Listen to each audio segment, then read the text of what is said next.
Shots fired. Fucking Greg, get your hands out of your fucking buckets. Bro, don't fuck. Dude, move that. Dude, put the... He's got a gun. He's got a gun. Get on the ground! Get on the ground!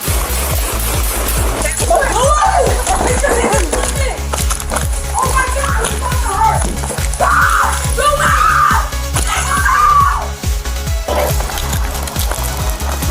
Drop the fucking knife! Stand by. Shots fired, shots fired. Shots fired, close it down.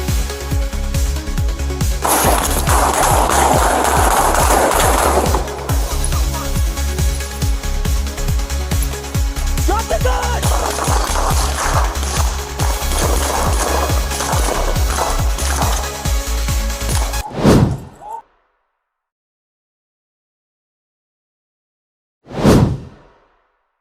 Adams County, Colorado. In the early morning hours of July 14, 2023, at the Lakeside Motel, a deputy-involved shooting occurred, resulting in the death of 35-year-old Mario Ortega. The incident began when an Adams County Sheriff's deputy, later identified as Deputy Tran, initiated contact with Ortega in the motel parking lot. As seen in the released footage, Deputy Tran's patrol vehicle pulls in as a truck backs into a parking space. A man, identified as Mario Ortega, and a woman exit the truck. Deputy Tran exits his vehicle and gives verbal commands to Ortega, who is seen with his hands up.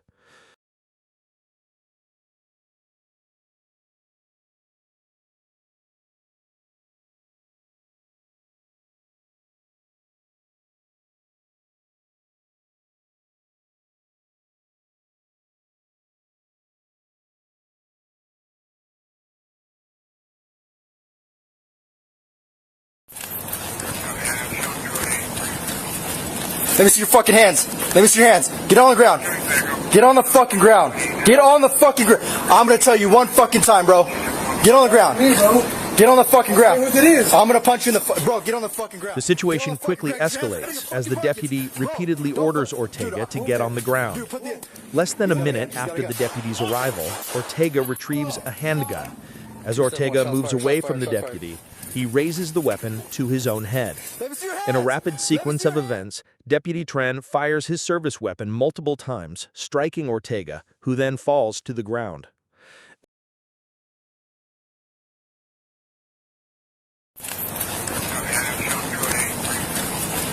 Let me see your fucking hands. Let me see your hands. Get on the ground. Get on the fucking ground. Get on the fucking ground. I'm gonna tell you one fucking time, bro. Get on the ground.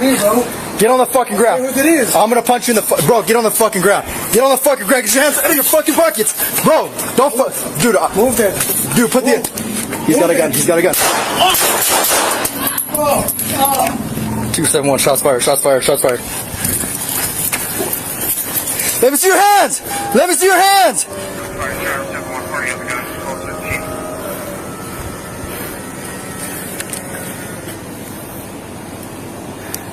271. Suspect is down. Suspect is down. Female is walking on the second floor towards room 20 or 17.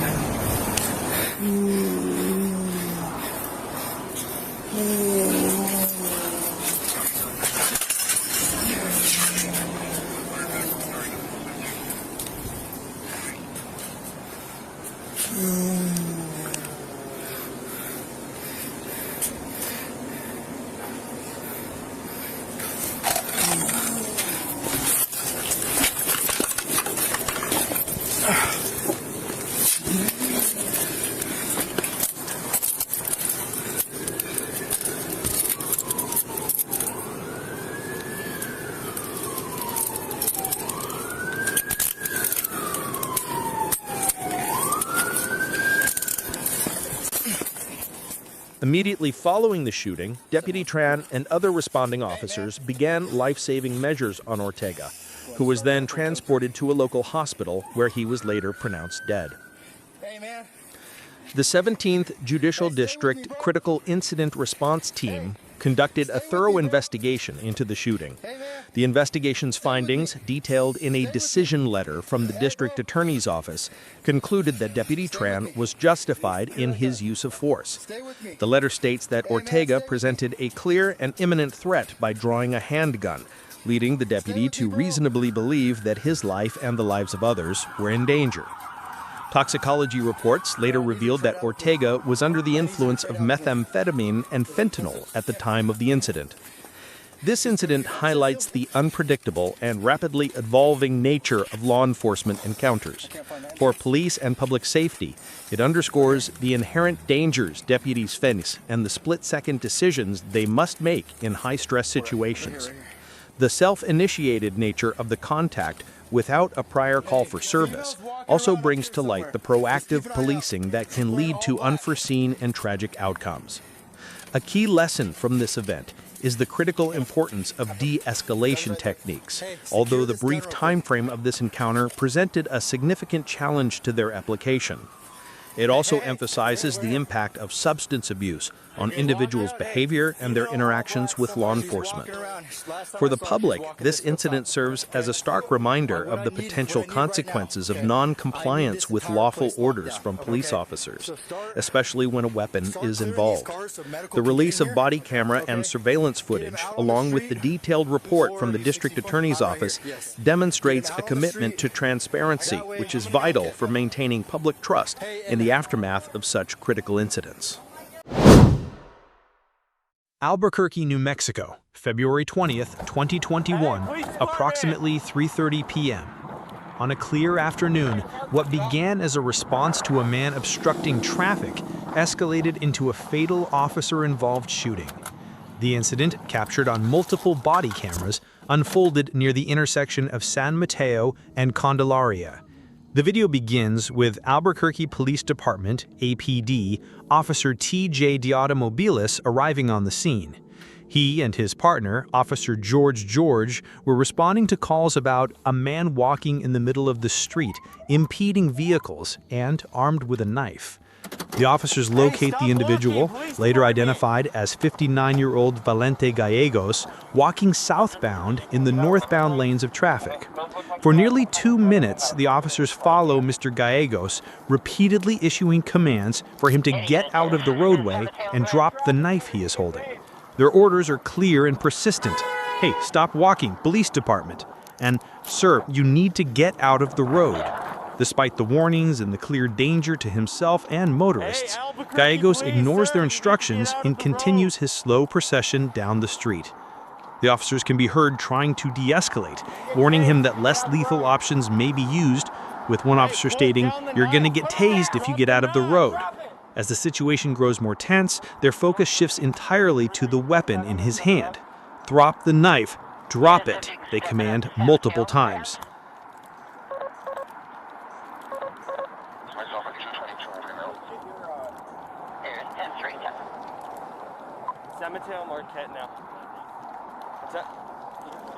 The confrontation reaches its critical point when Gallegos, after a brief pause, suddenly turns and lunges toward Officer Deautomobilis. As he charges, he throws the knife directly at the officer. In response to the immediate and life-threatening assault, both Officer Deautomobilis and Officer George discharged their firearms.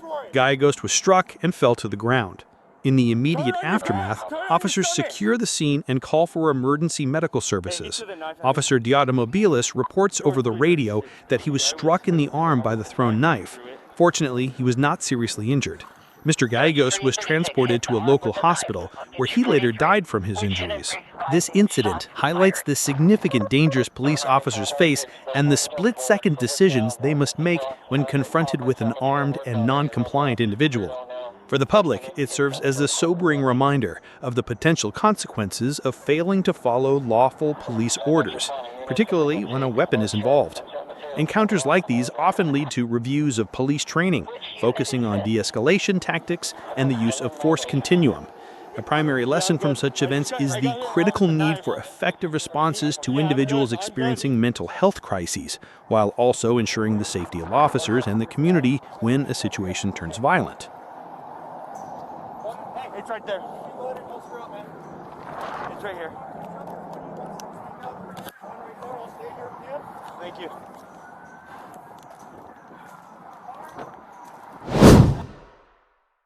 Sage, California. On the evening of Wednesday, April 26, 2023, a police pursuit ended in a fatal deputy-involved shooting. The incident began around 7:15 p.m. when deputies from the Riverside County Sheriff's Hemet Station attempted to stop a vehicle driven by 46-year-old Brent Miller, who was wanted for multiple felony warrants. Miller refused to stop, leading deputies on a chase through the winding rural roads of Sage. From the air, the sheriff's aviation unit tracked the white sedan as it fled, kicking up dust and driving erratically. On the ground, deputies deployed spike strips to try and end the pursuit safely. The chase came to a conclusion on Sage Road, where Miller's vehicle veered off the pavement and onto a dirt embankment. As deputies closed in, Miller exited his car. Within moments, the situation escalated, leading to a deputy-involved shooting. Deputies immediately moved in to render medical aid until paramedics arrived, but Miller ultimately succumbed to his injuries at the scene. North Ogden, Utah. On the evening of April 27, 2023, in a quiet neighborhood, a tragic and violent series of events unfolded, beginning with a doorbell camera capturing a seemingly casual conversation that would soon turn deadly. At approximately 7:11 p.m., 66-year-old Jeffrey Roberts of Long Beach, California, arrived at the home of his brother, Scott Roberts. The two exchanged brief words on the front porch about their mother's whereabouts. Hey, what's up? What are you doing? Came to the case. We came by to see Mom. She's not here? Where's she at? In Missouri? What's she doing there? Well, she's living with Lorinda's mom, who's taking care of her. Really? Yeah. Well, how long's she been there? About a year. Really? Suddenly, and without warning, Jeffrey Roberts drew a 9mm handgun and fired multiple shots at his brother, fatally wounding him. A neighbor, hearing the gunshots, promptly called 911, expressing uncertainty but concern over what sounded like gunfire. In the call, the neighbor mentions seeing a man and a van that did not belong at the residence. Following the initial shooting, Jeffrey Roberts entered the house and also shot Scott's wife, Jody Roberts, who sustained serious injuries but ultimately survived. He then proceeded to set the house on fire using road flares. West of me, the next house to me, I think. How many did you hear? Several. But Did you hear anything before or after? no. And there was a guy that walked out of the house, but I couldn't tell. Like I said, it was pretty loud, but You it know where sounded that male, was it a male or? like a male in a brown van.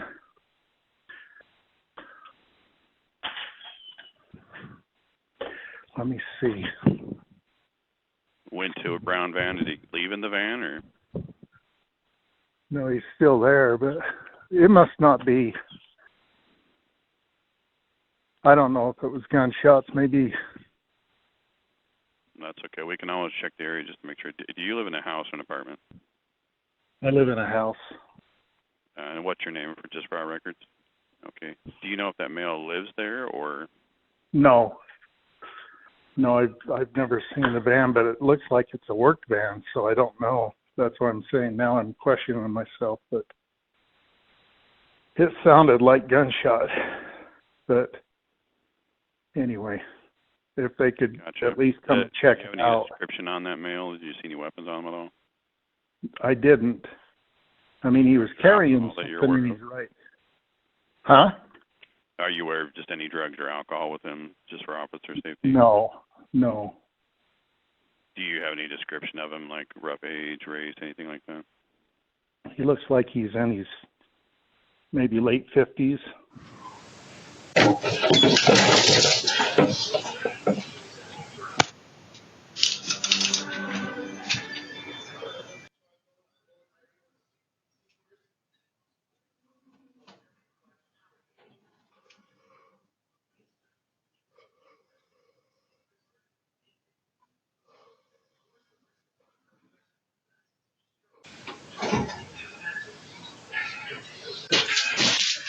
The doorbell camera shows a heavily breathing Jeffrey Roberts re-entering the home with a shotgun and a large bag. Minutes later, with smoke alarms now audible, he exits again, speaking on the phone.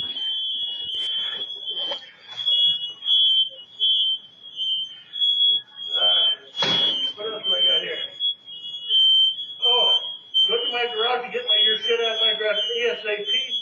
Scan next target the turtles. Empty my bank account as quick as you can.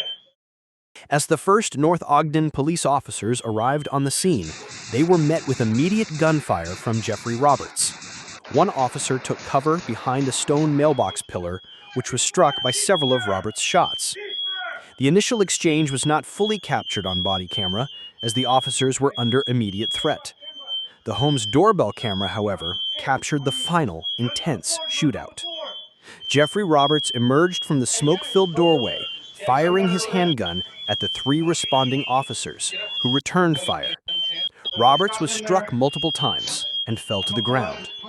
Body camera footage shows the officers approaching with caution, confirming he was deceased before noticing a shotgun in the doorway and smoke billowing from the house. Inside, they discovered Scott Roberts' body. Jody Roberts was found injured outside the home. Okay, stand by, stand by. I don't see his gun. Hey, how many? Guns on the floor, guns on the floor. I'm on the. You guys see hands? He's down. Headshot window. There's another person, dead person. Who's that? It's fire. 603, roll medical, and send us some additional units, please. 603, left medical on the way, and way back for more units. Hey, female says she was shot. Okay, where's she at? Go deal with her. Is that the only gun you have in his hand? Shotgun there. I'm gonna pull out. Hold on, cover me, cover me. I'm putting on gloves. You got that week? Yep. Weaver 617. There's a fire inside the house.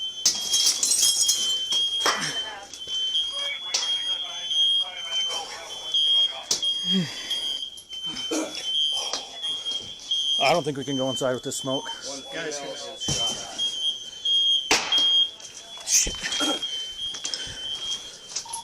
Cover me. Who's covering? Who's covering? I got you. We got you.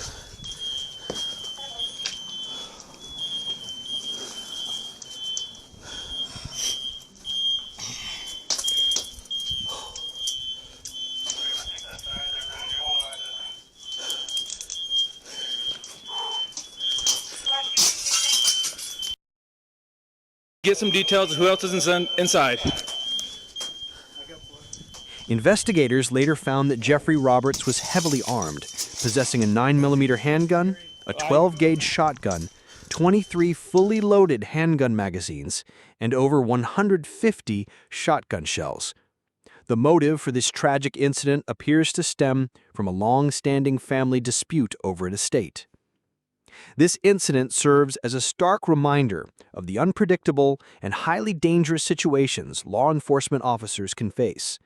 The rapid escalation from a seemingly calm conversation to a violent shootout highlights the importance of officer training, tactical preparedness, and the critical role of community members who report suspicious activity.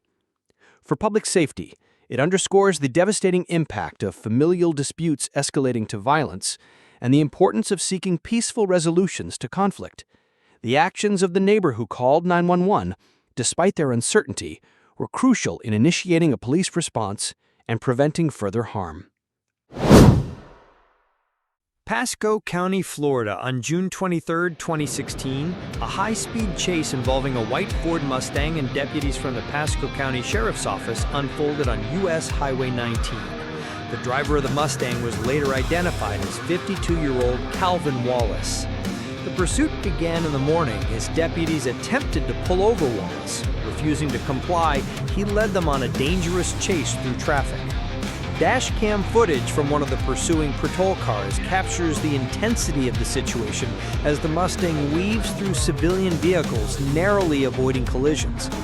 As the chase progresses, a deputy in a Chevrolet Impala patrol car successfully executes a precision immobilization technique, or pit maneuver, sending the Mustang spinning off the road. The suspect's vehicle comes to a stop on the grassy shoulder, and deputies quickly converge on the car. With weapons drawn, the officers approach the disabled Mustang.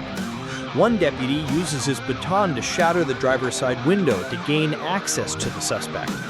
Wallace is then pulled from the vehicle and taken into custody. This incident highlights the inherent dangers of high-speed police pursuits. Such chases pose a significant risk to the public, the officers involved, and the suspect. Law enforcement agencies continually evaluate their pursuit policies to balance the need to apprehend suspects with the potential for tragic outcomes. The use of the pit maneuver, while effective in ending this pursuit, is a tactic that requires a high degree of skill and carries its own set of risks. The successful and decisive conclusion of this chase without injury to innocent civilians or officers is a testament to the training and professionalism of the Pasco County deputies. However, it also serves as a stark reminder of the split-second decisions law enforcement must make in volatile situations.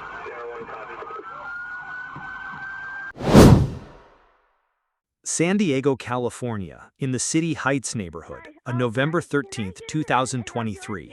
At approximately 11:30 p.m., a domestic violence call escalated into a fatal officer-involved shooting. The incident began with a 911 call from the 4500 block of Polk Avenue, where a woman reported that her sister had been shot. The distressed caller informed the dispatcher that someone inside the residence had shot her sister. She described a chaotic scene, stating her sister was bleeding from her forehead but was still awake. San Diego police officers responded to the domestic violence call, but the suspect, later identified as 22-year-old Imanol Aparicio, had already fled the scene. A short time later, officers located Aparicio in the 4000 block of Whiteman Street. Body camera footage shows an officer approaching a man walking on the sidewalk. The officer calls out, "Sir, San Diego police, come over here for a second." He instructs the man, "Get your hands out of your pockets." The man, identified as Aparicio, initially complies, but then turns and flees. "Sir, San Diego police." The officer pursues Aparicio on foot, repeatedly shouting, "Hands out of your pockets, turn around, and don't do it, dude." As the foot chase continues into a nearby alleyway, the officer warns, "I'm going to shoot you, dude." In the dimly lit alley, Aparicio slows down and turns towards the officers while reaching for his waistband. Multiple gunshots are then fired by the police. Subsequent thermal imaging from a police helicopter shows Aparicio on the ground with an object, which was later identified as a handgun, next to him. While on the ground, Aparicio continued to move and ignore officers' commands, leading to a second volley of shots from the police. After using a K-9 to separate Aparicio from the firearm, officers approached and rendered medical aid until paramedics arrived. Aparicio was transported to a local hospital where he succumbed to his injuries. Investigators recovered a loaded, unregistered Polymer 80 firearm at the scene. In Donaldson, Tennessee, on the afternoon of June 1st, 2023, a police detective's body-worn camera captured a life-threatening encounter that began in a parking lot near Nashville International Airport. At approximately 2:30 p.m., Detective Donovan Coble and other officers responded to a call about an armed man breaking into vehicles. The video begins with Detective Coble in his vehicle, quickly exiting and running through the parking lot. He and his partner identify the suspect, Dalama Kazmir, who immediately flees. As Kazmir runs, another officer shouts for him to stop. Detective Coble pursues Kazmir on foot through the parking lot and toward a wooden fence. The chase continues. Coble warns, "Drop that gun," before Kazmir fires a .380 semi-automatic pistol over his shoulder, striking the detective. In the ensuing exchange of gunfire, Detective Coble is seriously wounded. He radios that he has been shot and makes his way back to the street where a fellow officer transports him to Vanderbilt University Medical Center.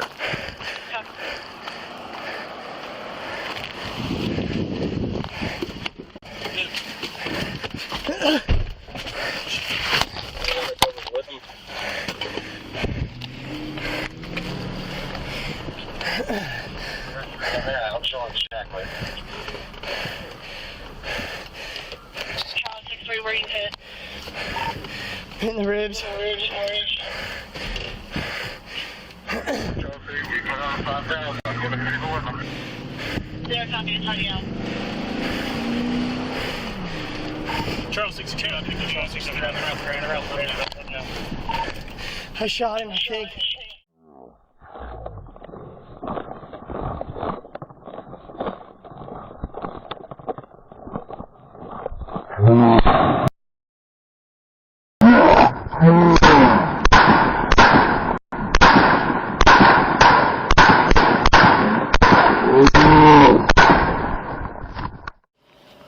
Hey Josh, you want to get online and clear this stuff right here?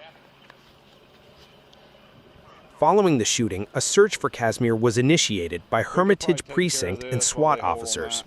About an hour later, at 3:35 p.m., SWAT officer Tim Brewer's body camera shows him searching a densely wooded area. Brewer discovers Casimir hiding in the brush and begins issuing commands. After spotting the suspect's pistol and perceiving a gunshot, Officer Brewer fires his weapon. Additional officers then move in to secure the suspect. Casimir was later pronounced dead at the hospital.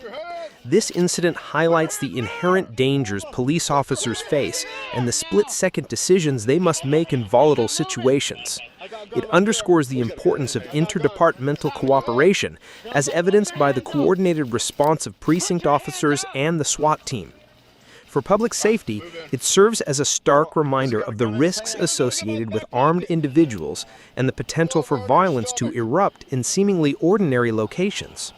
A key lesson from this event is the critical role of body-worn cameras in providing a transparent account of police-involved shootings, which can be invaluable for investigations, training, and maintaining public trust.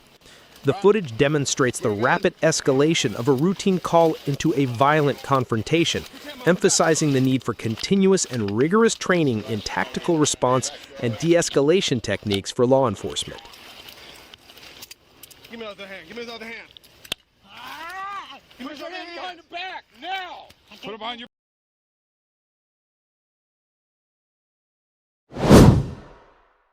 Elk Grove, California. On October 11, 2022, a police encounter with a wanted felon escalated into a violent confrontation. Shortly after 12 p.m., detectives from the Sacramento Police Department's Career Criminal Apprehension Team located 32-year-old Terry Sharp at an apartment complex in the 6800 block of DeLusso Drive. Sharp was being sought in connection with a violent robbery and assault that occurred a month prior, as well as for an outstanding felony fraud warrant.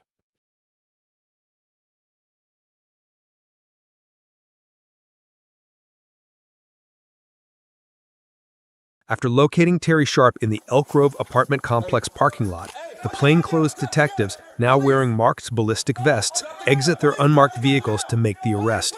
One detective immediately spots Sharp near another vehicle, and the situation escalates instantly. The detective pursues on foot while repeatedly yelling, "Police, drop the gun now." As Sharp runs between parked cars and into a landscaped area, he turns and raises his weapon toward the officers. Multiple gunshots are exchanged in a matter of seconds. After being struck, Sharp falls to the ground behind a hedge. Officers cautiously approach his position, continuing to give commands. Once they confirm he has dropped his weapon, they move in to provide medical assistance. Officers are okay, but we're going to need units. Hey, listen to our commands, all right? Hey, hey. You're still at the location of your current call. You got it? You good? Yeah, firm. Anybody hit? Everybody good? Check. Hey. 5-9. All right, you guys hold here. Sarge, grab my medical kit. Check. Officers to respond code. Grab my medical kit, front passenger seat. Hey, Terry, we want to get you some help. Listen to our commands. Do you understand? No. Keep your hands where we can see them. I see the gun is away from him. We're going to give him some medical care here in a sec. Cat 5. It looks like he's away from the gun. We're going to give him some medical care here in just a second. All right? All right, you guys ready to make a call? As officers begin to treat his multiple gunshot wounds, a loaded .40 caliber handgun is visible on the ground nearby, having been recovered from where Sharp fell. While one detective calls for fire and medical personnel to be dispatched, another begins cutting away Sharp's clothing to apply chest seals to his wounds. During these moments, Sharp can be heard telling the officers, "Let me die," and "I don't want it." The officers continue to provide life-saving aid until paramedics arrive. This incident underscores the inherent dangers law enforcement officers face when apprehending violent, armed individuals. The detectives, part of a specialized unit tasked with finding dangerous felons, were confronted with a life-or-death situation that required an immediate tactical response. For public safety, the successful apprehension of Sharp and the recovery of his illegal firearm removed a documented threat from the community. The subsequent investigation, involving the Elk Grove Police Department, Sacramento Police Department's Internal Affairs Division, and the Sacramento County District Attorney's Office, highlights the multi-layer process of review and oversight necessary to maintain transparency and public trust after a use of force incident. From this event, several lessons can be drawn. It serves as a stark reminder of how quickly a planned arrest can devolve into a violent encounter, testing an officer's training and decision-making under extreme pressure. The incident demonstrates the critical importance of officers transitioning immediately from using lethal force to rendering medical aid, a now standard practice that can be the difference between life and death. Ultimately, it illustrates the tragic reality that a suspect's decision to arm themselves and refuse to comply with lawful commands dramatically increases the risk of a deadly outcome for everyone involved. Vancouver, Washington, on May 30, 2023, at approximately 5:30 p.m., an officer-involved shooting occurred in the parking lot of the Heights Shopping Center. Plainclothes detectives had identified and were surveilling a suspect, 43-year-old Joshua James Wilson, who was wanted in connection with a series of recent armed robberies. As the body camera footage from one of the responding uniformed officers, Officer Brandon Rydell, begins, the urgency of the situation is immediately apparent. He arrives at the scene as radio traffic alerts that the suspect is armed. He quickly exits his vehicle and confronts Wilson, who is running through the parking lot. The officer repeatedly yells, "Drop the gun! Drop the gun!" Ignoring the commands, Wilson continues to flee. In a critical moment, he raises a firearm and points it in the direction of the officers. A rapid succession of gunshots is then fired by the officers. The footage from multiple angles shows the officers engaging the suspect. The involved officers were later identified as Vancouver detectives Colton Price and Aaron Yoder, Officer Brandon Rydell, and Clark County Sheriff's Office Detective Zach Nielsen. After being struck, Wilson falls to the ground. The officers then cautiously approach him, with one officer providing commands to stop there and do not move. Recognizing the need for immediate medical attention, the officers call for medical aid and begin to render first aid themselves. One officer puts on medical gloves and they work to assess Wilson's injuries, cutting away his clothing to locate the wounds. They discover multiple gunshot wounds and apply chest seals and a tourniquet in an attempt to control the bleeding. One officer begins chest compressions after finding that Wilson has no pulse. Despite their efforts, Joshua James Wilson was pronounced dead at the scene. This incident, captured on body cameras for the first time in Southwest Washington, highlights the split-second decisions law enforcement officers face when confronted with an armed and non-compliant suspect. For public safety, it underscores the dangers that can erupt in public spaces and the potential for lethal outcomes when suspects of violent crimes choose to arm themselves and flee from police. What can be learned from this incident is multifaceted. It demonstrates the importance of interagency cooperation in tracking and apprehending dangerous fugitives. It also showcases the critical role of less lethal force options and de-escalation tactics, although in this rapidly unfolding event, their application was limited by the suspect's actions. Furthermore, the immediate transition from a lethal force encounter to providing life-saving medical aid illustrates the dual roles officers must be prepared to assume. The subsequent release of the body camera footage serves as a tool for transparency, allowing the public to witness the events as they occurred, which is crucial for maintaining public trust and for the critical review of police tactics and procedures.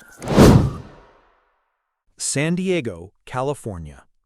On the night of December 7th, 2023, in a shopping center, a tense situation unfolded that would end in gunfire, leaving a suspect dead and a police sergeant seriously wounded. The incident began around 10 p.m. when a woman called 911 to report her car had been stolen. She had spotted the vehicle in the parking lot of a Ralph's grocery store located at 10525 4S Commons Drive. The suspect, later identified as 46-year-old Curtis Harris, was also the subject of an unserved emergency protection order from a prior domestic violence incident. The caller warned the dispatcher that Harris was known to carry a firearm. Body camera footage shows San Diego police officers locating Harris inside the Ralph's grocery store. As officers attempted to make contact, Harris fled, initiating a foot pursuit through the store and out into the parking lot. Hey, Curtis. Outside, Sergeant Anthony Elliott confronted Harris, who ran towards a shopping cart corral. Harris jumped over a short wall, drew a handgun, and fired at the pursuing officers, striking Sergeant Elliott in the head. In response, 3 officers returned fire, striking Harris multiple times. The body camera footage captures the chaotic moments as officers took cover and returned fire. After the shooting, officers approached Harris, who had fallen to the ground, and located his loaded firearm nearby. A loaded magazine was also found on his person. Officers immediately began rendering medical aid to both the suspect and their wounded colleague. Both Sergeant Elliott and Curtis Harris were transported to local hospitals. Harris was pronounced deceased at approximately 1 a.m. Sergeant Elliott was listed in serious but stable condition and survived his injuries. This incident highlights the inherent dangers police officers face even during what may seem like a routine call. The suspect, wanted for a domestic violence-related offense and in possession of a stolen vehicle, was armed and willing to use deadly force against law enforcement. This encounter underscores the importance of officer preparedness and the split-second decisions they must make in life-threatening situations. For the public, it serves as a stark reminder of the potential for violence to erupt unexpectedly in everyday locations. The incident also emphasizes the critical role of de-escalation tactics, though in this case the suspect's immediate aggression left officers with few options. A key lesson from this event is the importance of information sharing, as the initial 911 call providing details about the suspect being armed was crucial for the responding officer's awareness and subsequent actions. Whatcom County, Washington, in the rural Peaceful Valley area on February 10, 2022, a neighborhood dispute escalated into a violent confrontation that left 2 sheriff's deputies seriously wounded. The incident began at 4:17 p.m. when a 911 call reported a man, later identified as 60-year-old Joel Young, firing a 12-gauge shotgun in his yard, enraged by a neighbor burning trash. Whatcom County Sheriff's deputies Ryan Rathbun and Jason Thompson were the first to respond. Arriving on the scene, they attempted to de-escalate the situation by communicating with Young from the street. The suspect was belligerent and appeared intoxicated. I don't know what this guy's name is. Hey Ron, you want to go back in the house?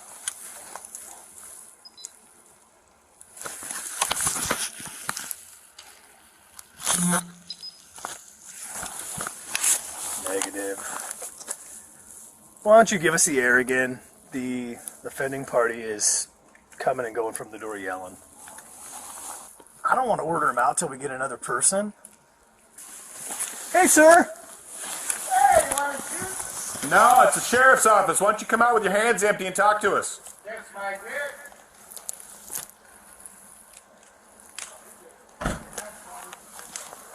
Okay, well that's different. Okay. Sheriff's office, why don't you come out and talk to me with your hands empty? If you're a sheriff, I'll blow your head off. Get the fuck out of here.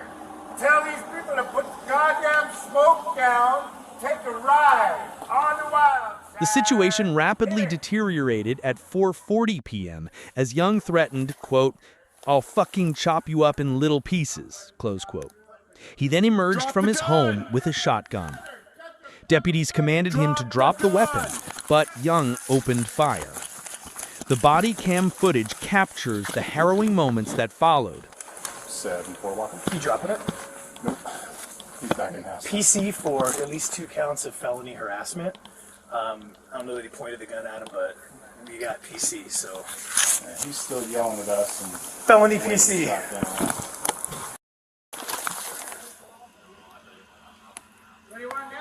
Sheriff's office, drop the gun!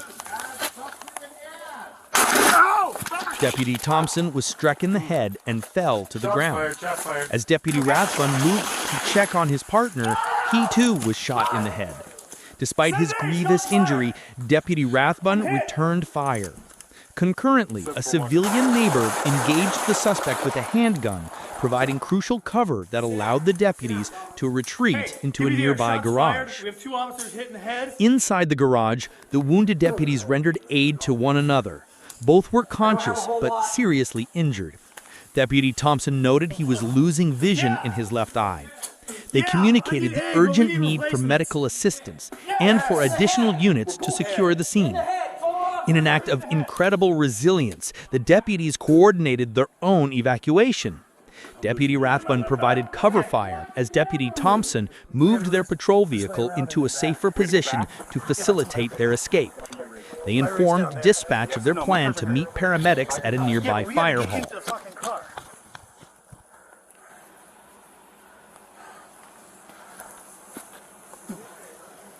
I think his truck's gonna block. I'm gonna get in full forward. You good? You good? Yeah, I'm covering you. You hold forward. Hey, what's your name up there at the garage? Is Cody? Okay, just keep doing what you're doing, okay? Get in, Bone, get in. Back seat, get in. Yeah. Oh, it's open.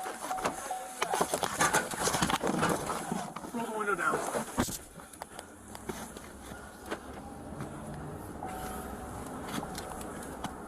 Sam said full weapon. 774. 7-2 and I are self-ready to aid. You can let them know at the fire hall that we're coming in with gunshot wounds. Copy to meet aid at the fire hall.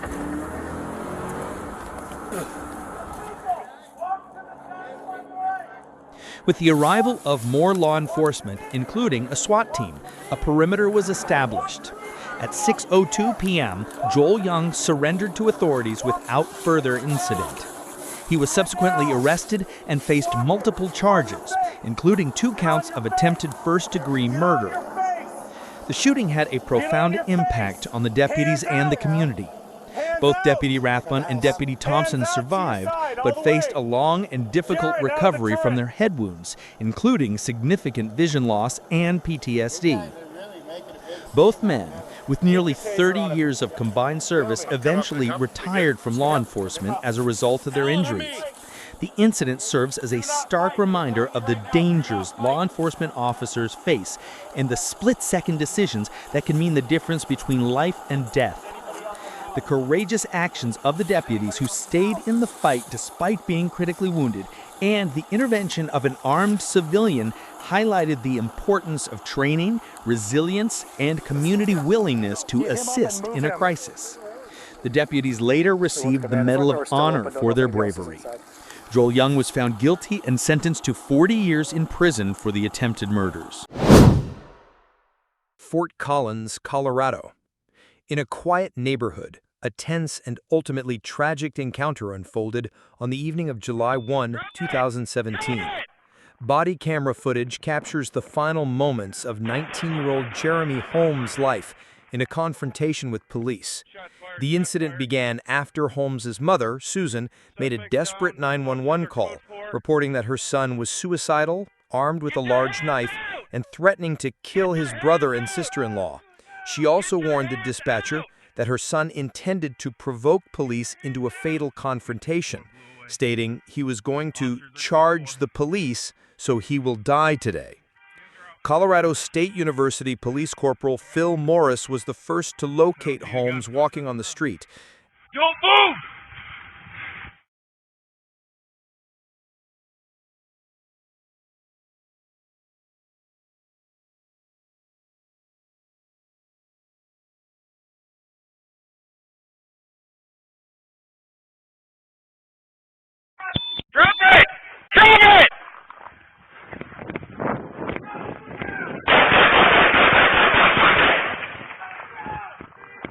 Shots fired, shots fired. Suspects down. Officers are code 4. Get your hands out! Get your hands out! Get your hands out!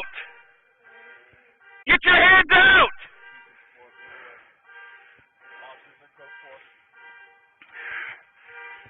Hands are out. I got hands. Hands are, guns on the ground. Don't move! Let's wait. We got another coming.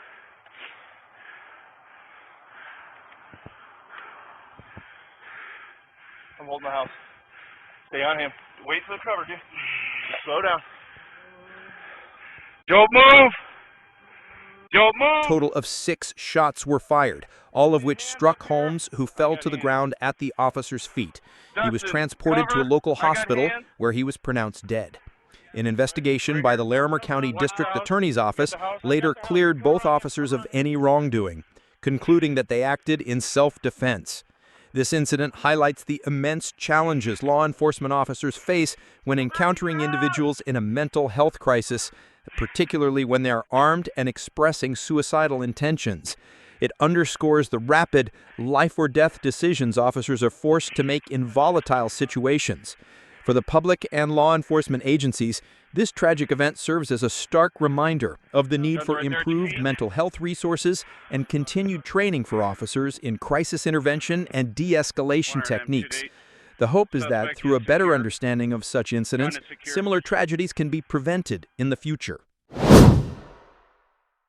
Morris, Illinois, on September 29, 2023, a police response to a mental health crisis tragically ended in the fatal shooting of 40-year-old Olivia Schwab.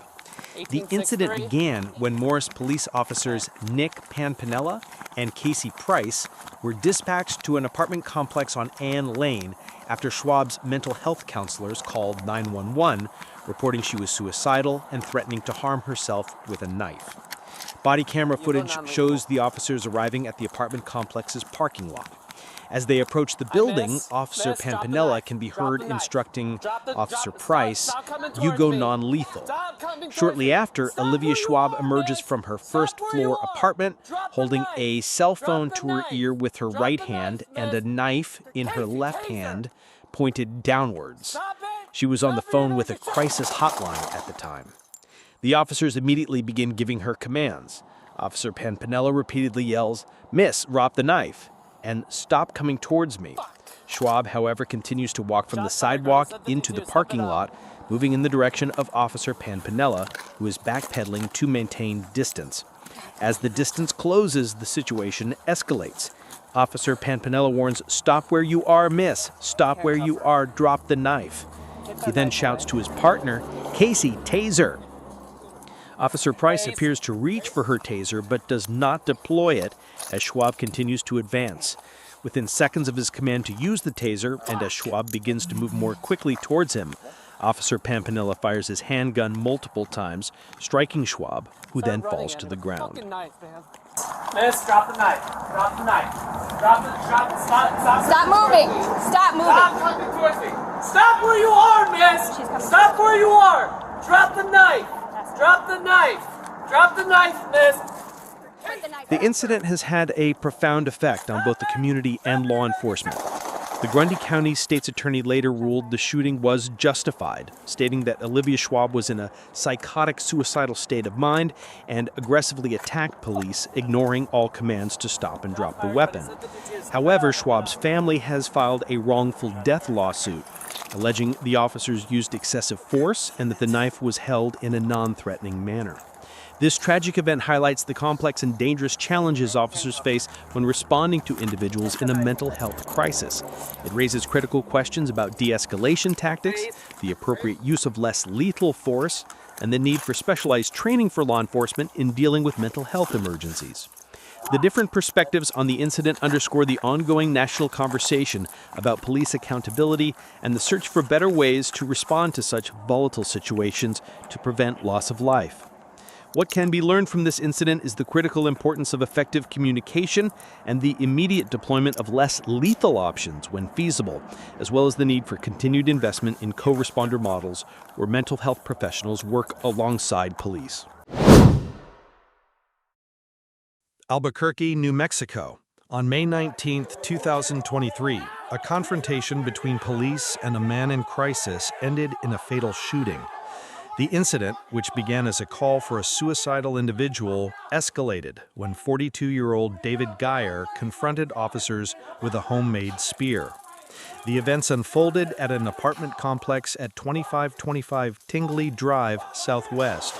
Officers were initially called to the scene by Geyer's family, who reported he was suicidal. A friend of Geyer's also attempted to communicate with him through a closed door and a back window, but Geyer appeared highly agitated. Body camera footage shows officers positioned in an outdoor corridor of the apartment building as Geyer emerges from his apartment. He is holding a long wooden pole with a large hunting-style knife affixed to the end with duct tape, fashioning it into a spear that measured over 6 feet long. Officers can be heard repeatedly shouting commands at Geyer to drop it and put it down. An officer deployed a taser in an attempt to subdue him, but it was ineffective, as the spear appeared to break the taser's leads. Geyer continued to advance aggressively toward the officers, swinging the spear from side to side. As Geyer closed the distance, 2 officers, identified as Officer Richard Leakey and Officer Stephen Rashke, fired their weapons. Geyer was struck by the gunfire and fell to the ground. He was pronounced deceased at the scene.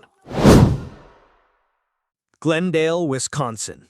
On August 29, 2022, at approximately 3:23 p.m., officers spotted a stolen Volkswagen linked to a home invasion and armed robbery in Milwaukee.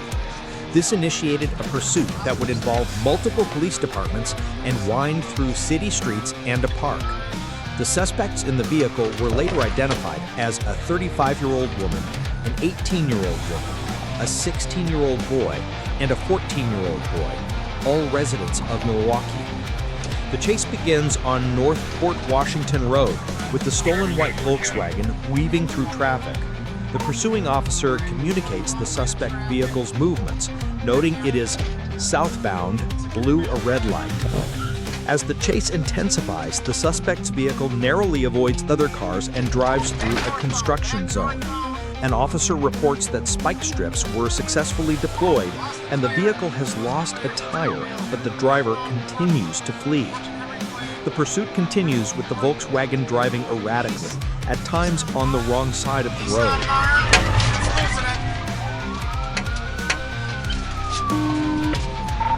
East on Marm. It's got no tire. East on Marm past York One. Where it went to the Fishman. It's got a very good Marm 6. It's occupied 4 times. I'm up to Lidell. 68, I'm behind you. I'll call it. We're still eastbound on Marm, coming up to Lidell, going down here. We're gonna go southbound on Lidell, south on Lidell now. Here in the 4800 block of Lidell, still going, coming up to Hampton. 68, get front computer. Yep, we're southbound. 716, we're going to control here from White-knuckle Bay, Sherwood.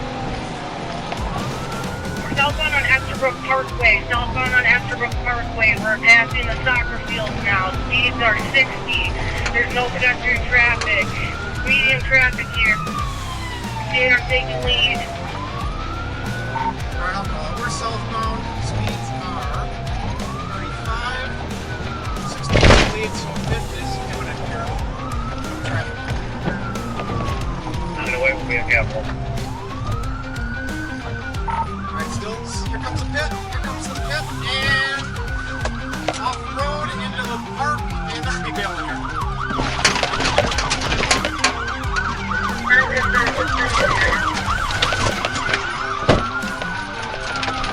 One 142 are we doing mutual aid?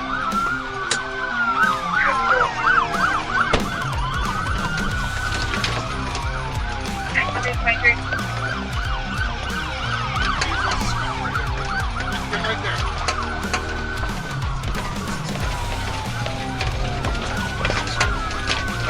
Push a little northbound on the sidewalk.